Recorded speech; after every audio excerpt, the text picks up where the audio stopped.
Hello students. आज हम लोग पढ़ेंगे electric field due to plane sheet, जिसमें हम गॉस लॉ के एप्लीकेशन से एक plane sheet charge plane sheet के कारण इलेक्ट्रिक फील्ड फाइंड करेंगे उसके आजू बाजू में, ठीक है, उसके आसपास। तो आज आपको हेडिंग लगाना है इलेक्ट्रिक फील्ड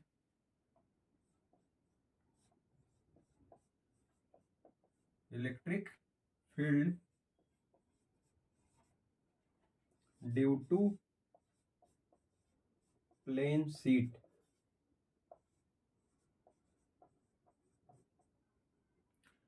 कैसा है? तो ये चार्ज प्लेन शीट है, इसके कारण हमें इलेक्ट्रिक फील्ड फाइंड करना है। समझ गए? हम गॉस लॉ का एप्लीकेशन करेंगे। गॉस लॉ ऑलरेडी हम बता चुके हैं, एप्लीकेशन कैसे होता है, एक दो एप्लीकेशन भी उसका बताए हैं, ठीक। तो आज एप्लीकेशन उसका करेंगे और एप्लीकेशन की हेल्प से हम लोग इलेक्ट्रिक फील्ड फाइंड करेंगे एक प्लेन शीट के कारण। तो चलिए हम पहले आपको एक प्लेन शीट बना करके दिखा रहे हैं। ये एक प्लेन शीट है और ये चार्ज है। क्या है? ये चार्ज प्लेन शीट है।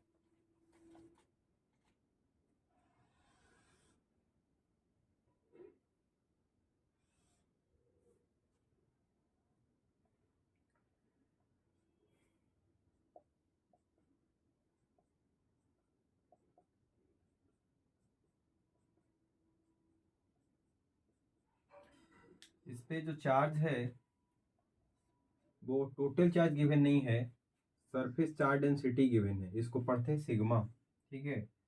मतलब यूनिट एरिया में 1 मीटर लंबाई, 1 मीटर चौड़ाई, 1 मीटर लेंथ और 1 मीटर ब्रेथ में कितना चार्ज है? सिग्मा चार्ज है, जिसको बोलते हैं सरफेस चार्ज डेंसिटी गिवन है। Sigma is equal to surface charge density, ठीक है। तो हमें क्या करना है? इलेक्ट्रिक फील्ड फाइंड करना है कि इस प्लेन शीट से कुछ डिस्टेंस पे, मान लीजिए ये डिस्टेंस x है, x डिस्टेंस आगे या x डिस्टेंस पीछे, इलेक्ट्रिक फील्ड का क्या वैल्यू होगा, ये हमें बताना है। ये पॉइंट पे इसको अगर आप a बोल रहे हैं, इसको b, तो a और b पे इलेक्ट्रिक फील्ड क्या होगा। लेकिन आपको ध्यान रहे कि ये जो पॉइंट है ना a, इस प्लेन शीट के काफ़ी क्लोज है। प्लेन शीट के क्या है? काफ़ी क्लोज है। अगर प्लेन शीट को आप फाइनाइट मान रहे हैं, इसका अगर मान रहे हैं आपकी 10 मीटर इसका लेंथ है और 4 मीटर ब्रेथ है, मान लीजिए, एक एग्जांपल से बता रहे हैं, तो प्लेन शीट से जो पॉइंट ए है ना, वो मिलीमीटर में डिस्टेंस है। कैसे है? मिलीमीटर में डिस्टेंस है। मतलब इसके तुलना में ये वाला जो डिस्टेंस है वो बहुत छोटा है। और जब बहुत छोटा होगा तो बहुत क्लोज, समझ गए? मान लीजिए ये सीट है, इसके बहुत क्लोज होकर के इसको देखिएगा तो ये इनफाइनाइट सीट की तरह बिहेव करेगा। कैसे बिहेव करेगा? इनफाइनाइट सीट की तरह बिहेव करेगा। समझ गए?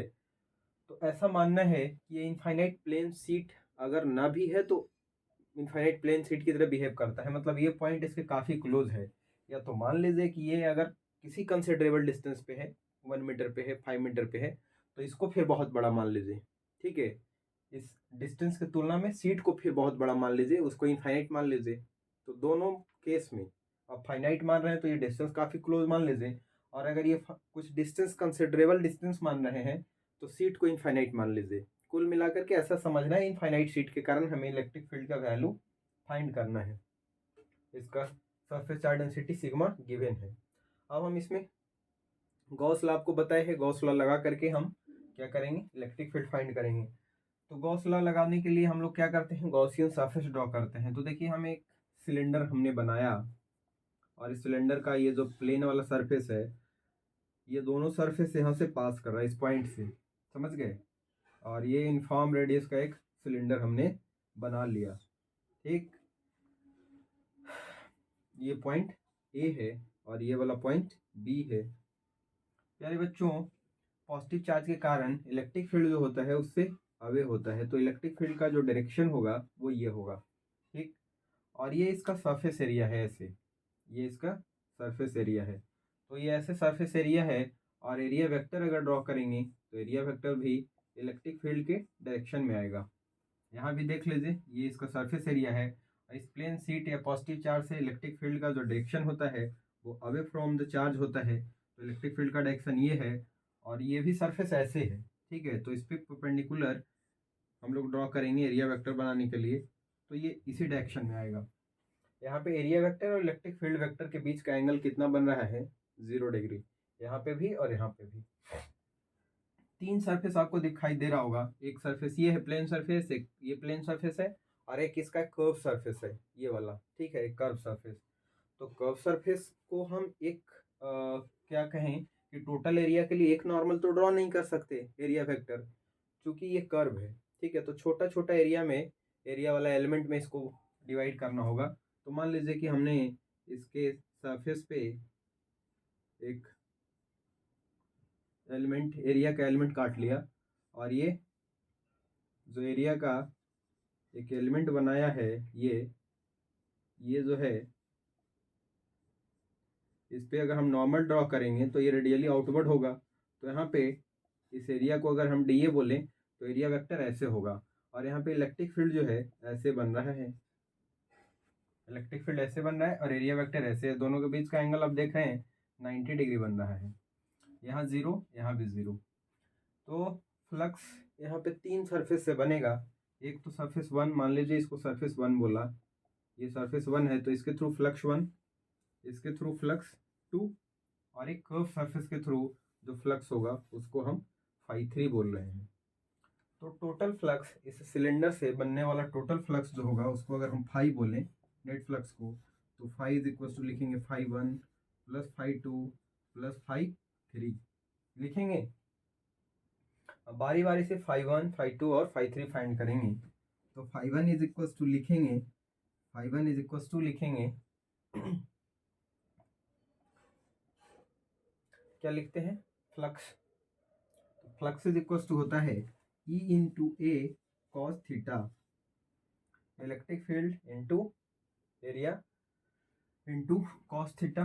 थीटा क्या होता है, electric field between angle between electric field vector और एरिया वेक्टर। तो यहाँ पे प्यारे बच्चों, यहाँ का इलेक्ट्रिक फील्ड हमने इसका मैग्नीट्यूड ई मान लिया, इसका एरिया हम ए एज्यूम किए हैं, इसका भी एरिया ए है, या यूनिफॉर्म सिलेंडर है ना, तो दोनों का एरिया ए एज्यूम किया, इंटू कॉस थीटा का वैल्यू पुट करिए तो ई इंटू ए कॉस थीटा हो जाएगा कॉस 0 डिग्री, दैट इज हो जाएगा ई इंटू ए इंटू 1, मतलब ई ए, समझ गए। तो इससे जो फ्लक्स बना ये वाला एरिया से φ1 वो हो गया ई ए। देन अगर φ2 हम फाइंड करें, इस एरिया से फ्लक्स फाइंड करेंगे तो φ2 इज इक्वल टू क्या लिखेंगे, यहाँ भी ये कॉस थीटा होता है, इलेक्ट्रिक फील्ड एरिया और कॉस थीटा मतलब angle between electric field vector और एरिया वेक्टर। तो यहाँ पे भी इलेक्ट्रिक फील्ड को ई एज्यूम किया है, क्योंकि ये वाला जो डिस्टेंस है इससे उतना ही डिस्टेंस पीछे है जितना ये आगे था। पॉइंट ए जो है यहाँ से एक्स डिस्टेंस पे है, तो ये बी जो है इसके सरफेस से एक्स डिस्टेंस पीछे है। तो दोनों जगह इलेक्ट्रिक फील्ड हम बराबर मान लिए। तो ई इंटू क्या हो जाएगा, इसका एरिया ए है और कॉस यहाँ पे भी थीटा का वैल्यू 0 हो जाएगा। इलेक्ट्रिक फील्ड और एरिया वेक्टर दोनों एक ही डायरेक्शन में है, समझ गए। ये बी क्या है, तो बी ये पॉइंट है। तो यहाँ पे भी इलेक्ट्रिक फील्ड क्या हो जाएगा, ई इंटू ए। अब फ्लक्स 3, कर्व सरफेस से हम फ्लक्स निकाल रहे हैं, तो कर्व सरफेस से हम टोटल फ्लक्स कैसे निकालेंगे।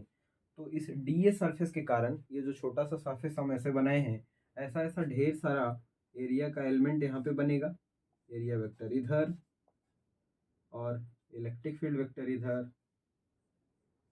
इलेक्ट्रिक फील्ड वेक्टर इधर, ठीक है।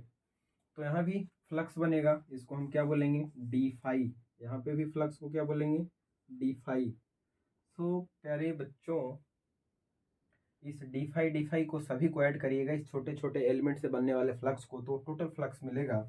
तो फ्लक्स क्या बना, डी फाई, और डी फाई को इंटीग्रेट करिएगा तो φ3 मिल जाएगा, कर्व सरफेस से बनने वाला टोटल फ्लक्स, ठीक है। अब डी फाई को कैसे लिखेंगे, तो इलेक्ट्रिक फील्ड यहाँ का इंटू एरिया वेक्टर, तो ये हो जाएगा E into d A, note area vector, E into A होता है। तो यहाँ पे एरिया छोटा सा हम डी ए एज्यूम किए, तो ई इंटू डी ए, और angle between cos theta, sorry cos theta, theta क्या होगा, एंगल बिटवीन एरिया वेक्टर और इलेक्ट्रिक फील्ड वेक्टर। तो कॉस थीटा यहाँ पे कितना लेना पड़ेगा, 90 डिग्री। एरिया वेक्टर ऐसे, इलेक्ट्रिक फील्ड वेक्टर ऐसे, दोनों के बीच का एंगल 90 बन रहा है। तो cos 90 0 into d A into E करिएगा तो हो जाएगा क्या, 0। तो ऐसे ज़ीरो को, ढेर सारे ज़ीरो को ऐड करिएगा, चूँकि इस छोटे से एलिमेंट से फ्लक्स 0, इससे भी 0, इससे भी 0, जितना भी एरिया का एलिमेंट बनेगा तो सबके कारण फ्लक्स क्या हो जाएगा, 0। और सभी ज़ीरो का सम भी क्या आएगा, 0 आएगा। मतलब φ3 जो है कर्व सरफेस से बनने वाला जो फ्लक्स है वो क्या हो गया, 0। तो टोटल फ्लक्स जो होगा फाई, वो φ1 प्लस φ2 प्लस φ3 करेंगे, तो सबका वैल्यू पुट करेंगे। φ1 is equal to E into A है, φ2 भी क्या है, ई इंटू ए है, और φ3 क्या है, 0। तो 0 को ऐड करेंगे तो कोई फर्क नहीं पड़ेगा। मतलब टोटल फ्लक्स जो आ गया वो है 2 इंटू ई इंटू ए। समझ गए। अब यहाँ पे ये टोटल फ्लक्स है। नेट फ्लक्स आप क्या पढ़े हैं गॉस लॉ से, कि नेट फ्लक्स क्या होता है, इनक्लोज्ड चार्ज अब डिवाइडेड बाई एप्सिलॉन नोट के इक्वल होता है। मतलब इस गॉसियन सरफेस जो हमने बनाया है सिलेंड्रिकल, इस सिलेंडर से पास करने वाला जो टोटल फ्लक्स होगा वो होगा इसके अंदर बंद आवेश, बंद charge divided by epsilon note. तो इसके अंदर बंद आवेश कितना है, बंद चार्ज कितना है, तो देखिए ना, ये सिलेंडर है, ये हमारा हैंड जो है कर्व सरफेस है, ये सिलेंडर है ऐसे हमारे कर्व सरफेस से ये हैंड से पास कर रहा है। हैंड क्या है, तो ये प्लेन सीट है, तो इसको काटते हुए एक सिलेंडर हमने बनाया। तो सीट का वो पोर्शन जो इसके अंदर में बंद है उसी पे ना चार्ज होगा टोटल, तो उस पर कितना चार्ज अंदर में इनक्लोज हुआ होगा। तो सिलेंडर का जो क्रॉस सेक्शनल एरिया है इंटू सरफेस चार्ज डेंसिटी। तो हम इसको क्या लिखेंगे, क्यू को लिखेंगे, सॉरी फाई को लिखेंगे Q enclosed by epsilon naught. अब क्यू इनक्लोज को क्या लिखेंगे, अंदर में बंद कितना चार्ज है, तो सिग्मा इंटू सिलेंडर का एरिया, सिलेंडर का जो क्रॉस सेक्शनल एरिया है वो ये है, और इस पे surface charge density per unit area में जो चार्ज है वो है सिग्मा। तो टोटल चार्ज इनक्लोज कितना हुआ, sigma into A divided by epsilon naught. अब देखिए इसको सॉल्व करिएगा तो हो जाएगा 2EA is equal to sigma into A upon epsilon naught. A से ए कैंसिल, तो electric field is equal to हो गया। देखिए इस टर्म को अब हम यहाँ पे लिख रहे हैं, electric field is equal to हो गया, ये 2 को नीचे कर लीजिए तो हो जाएगा sigma upon 2 epsilon note, sigma upon 2 epsilon note. आपको गिवन क्या था, सरफेस चार्ज डेंसिटी सिग्मा, ठीक है, और इस इनफाइनाइट शीट के कारण इसके आसपास में इलेक्ट्रिक फील्ड का वैल्यू कितना होता है, sigma upon 2 epsilon note. Positive charge है तो electric field away from the charge होगा, अवे फ्रॉम द सीट, और अगर निगेटिव चार्ज है तो टूवर्ड्स होगा। समझ गए, ये ध्यान रखना है। मैग्नीट्यूड में इतना होता है सिग्मा अपॉन 2 एप्सिलॉन नोट, जहाँ एप्सिलॉन नोट एक कांस्टेंट है, सिग्मा सरफेस चार्ज डेंसिटी है। तो ये आपको याद रखना है। अगले दिन हम गॉस लॉ के एप्लीकेशन से किसी स्फीयर के कारण, स्फीयर के अंदर स्फीयर के बाहर इलेक्ट्रिक फील्ड का वैल्यू क्या होगा ये फाइंड आउट करेंगे, और ग्राफ सिखाएंगे कि वेरिएशंस कैसे होता है, अंदर में वेरी कैसे करता है इलेक्ट्रिक फील्ड, और स्फीयर के बाहर में कैसे वेरी करता है। ठीक है, so thank you, bye bye, take care.